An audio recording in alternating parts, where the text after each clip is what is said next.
I think it's very important that Ian has pointed this out, that underlying this kind of fear of technology, there's also a little bit of a fear of the modern.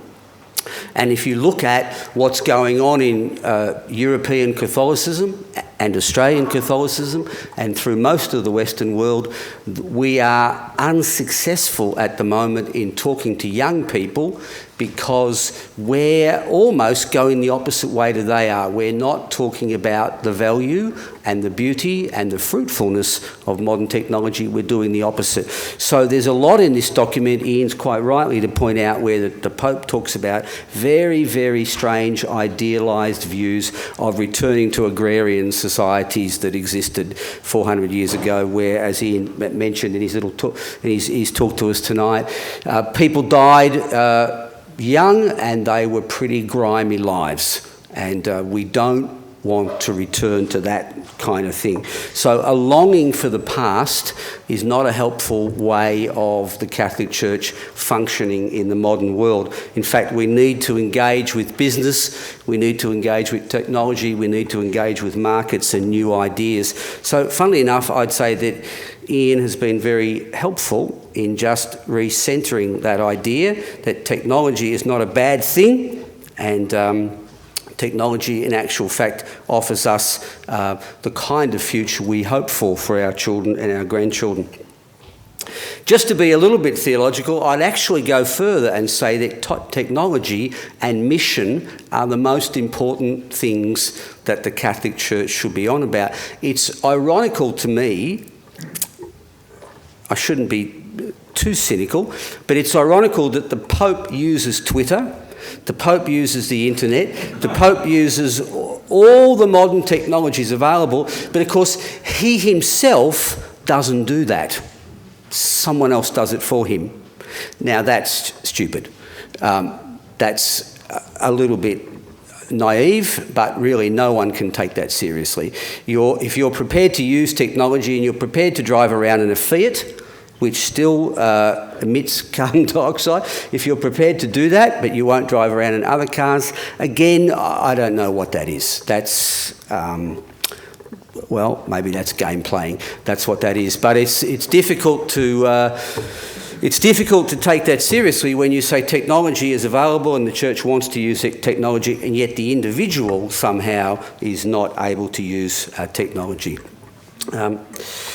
There's also, I think, another great favour Ian has done the Catholic Church is that he's picked up a pessimism in this encyclical that pervades a lot of what, not just the Catholic Church, but all of the Christian churches are doing at the moment, that we don't have some kind of happy future. In fact, our vision of the future is fallen off a cliff, and we're somehow all about to fall into a great abyss as well. I was watching some of those shows on the television about the 60s and the 70s and the 80s recently, and they're very pro-American. But I thought, gee whiz, I mean, exactly as Ian says in his book, how much things stay the same.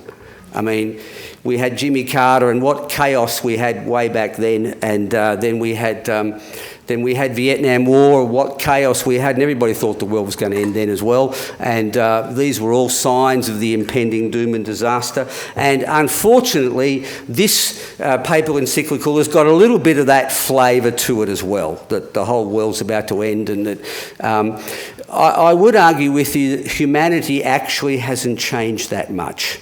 The Pope tends to think that something is radically different at the moment in 2015 that wasn't there in 1970 or 1960 or 1939 or even earlier. And I don't... this pessimism that humanity has changed profoundly and that we are never going to be happy again really needs to be confronted a bit more. And inadvertently, I think Ian has done that very well. So, which is one of the reasons I suggest you read the books, because I do think it has a lot to say about where the Church is and where Catholicism is as well. The last thing I'd say. Why, quite rightly, and Ian doesn't mention this, but it's an obvious question, why this encyclical at this time? And no one really has a great handle on that particularly. It's not related to mission. It's not related to any of the issues that are confronting the Catholic Church, the Church in Europe, Christianity in general at all. In fact, the two things that Catholics are supposed to do is baptise, make new Christians, and hang on to the ones that you have. And yet we have had nothing but mass slaughter in the Middle East, and where Christians are being killed at a great rate, and we've heard virtually nothing from anybody about this. So I'm surprised. In a way, I would argue that this encyclical is a massive distraction from the important things facing the Church and the world, and of course distractions are costing lives, and that's a great unfortunate situation. So thank you, Ian. You won't get a knighthood, but you will, I'm sure, get lots of thanks from many Catholics who are concerned about where we're going at the moment, but particularly I think you've underlined some really important things for the Church. So my thanks to you. Well done.